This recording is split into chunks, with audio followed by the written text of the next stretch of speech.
اهلا بكم جميعا يا مشاهدين في تاني حلقه في سلسله معلومه على الماشي، واللي هقدمها لكم انا دكتور مينا مجدي.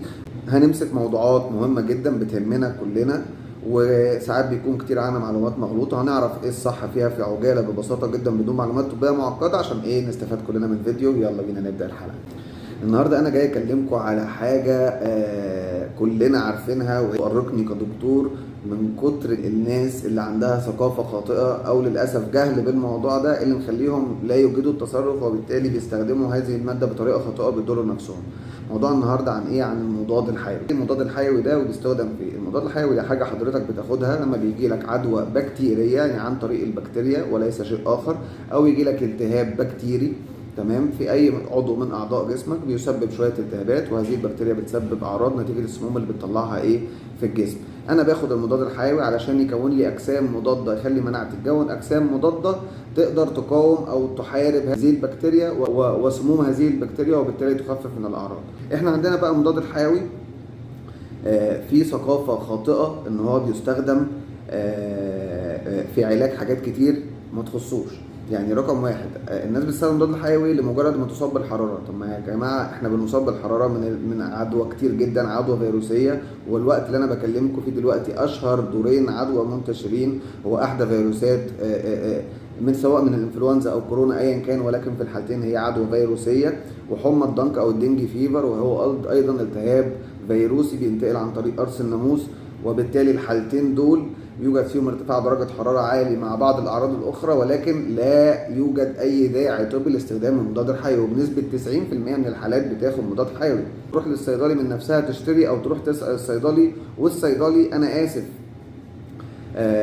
مش عايز أقول ده مش شغل حضرتك، ولكن ولا عايز أقول ده عدم أمانة، ولكن اللوم يلقى على الصيادلة ويلقى على الجهات الرقابيه اللي مش متابعه الصيادله. مفيش دوله في العالم حتى يومنا هذا تروح كده الصيدليه تاخد المضاد الحيوي اللي انت عايزه وتمشي. المضاد الحيوي ده مش لعبه.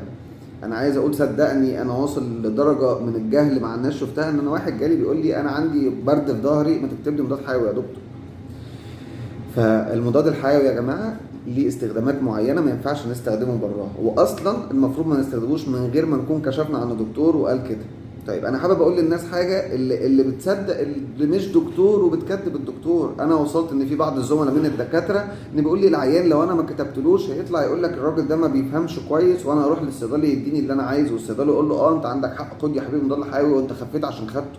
لا، انت خدت علاجات للاعراض ومناعتك كانت شغاله في الوقت ده، فحضرتك خفيت، لكن الفيروس اخد وقته. تمام؟ يبقى احنا كده عندنا معلومه غلط عن البكتيريا. طيب انا باخد كل شويه مضاد حيوي وانا ما عنديش عدوى بكتيريه، حضرتك مع الوقت بتضعف مناعتك، ما بتفيدهاش.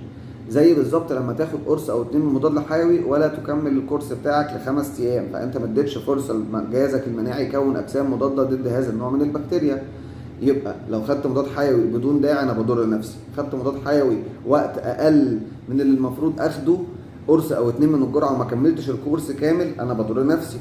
طيب اذا ثالث حاجه، لو خدته من دماغي على الفاضي والمليان، او حسب ما الصيدلي يبيع لي، مش عايز اقول يعالجني او يديني، الصيادله انا اعرفهم بامانه قمه الامانه والاحترام والامانه العلميه، ويقول له هذا الموضوع لا يستدعي. لو لقى صاحب المشكله او العميل اللي قدامه مصر ياخد مضاد حيوي، ما بيقدرش يقول له لا احنا في مصر، اصل هيطلع من عنده زي السوبر ماركت هيروح يجيبه من حد تاني. لكن ما بيستغلش ان هو داخل له عندك سخونيه عشان يبيع له، لكن في كتير للاسف بيعملوا كده. وهنا تيجي ازمه ان حضرتك بتثق في الدكتور اللي زي العسل الجميل اللي زي السكر اللي واقف في الصيدليه وهو عايز يديك. ده ساعات بقى الاخ الصيدلي بيعمل كارثه ما يقال عليها حقنه هتلر اللي هتجنني.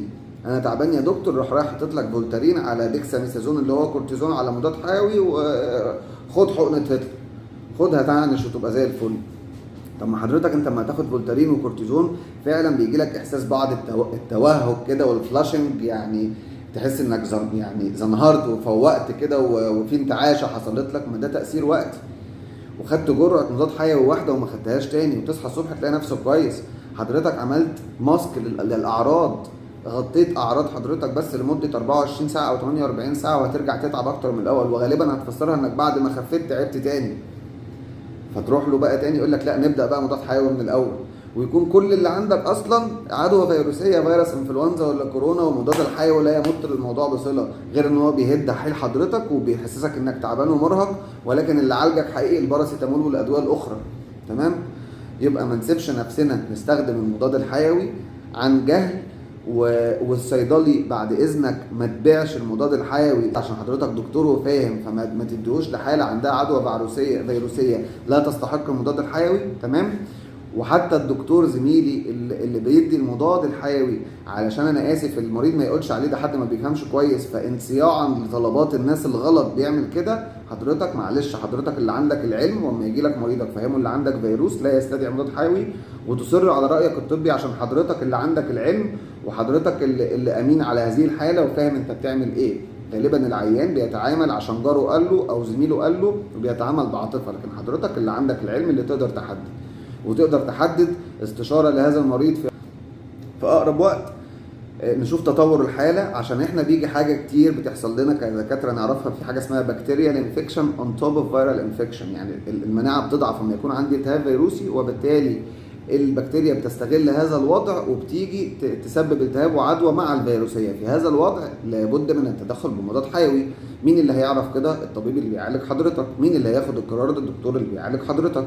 اذا حضرتك عايز تروح الصيدليه تاخد حاجات بامان، لو مش حابب تكشف بعد اذنك ما تاخدش غير علاج للاعراض ايا كان اللي عندك ايه. عايز تاخد باراسيتامول كخافض حراره، عايز عندك ترجيع تاخد حاجه للترجيع، عندك اسهال عايز تاخد الحاجه، خد علاج سيمتوماتيك للاعراض. بعد اذن حضرتك ما تاخدش خطوه بعد كده من غير ما ترجع للدكتور بتاعك. وانا اسف ما تسمعش لحد وما تمشيش ورا كلام الصيدلي الا في علاج الاعراض. ما تجودش اكتر من كده. يا رب نكون الكلمتين اللي قلناهم النهارده مفيدين، واشوفكم الحلقه الجايه ان شاء الله. سلام.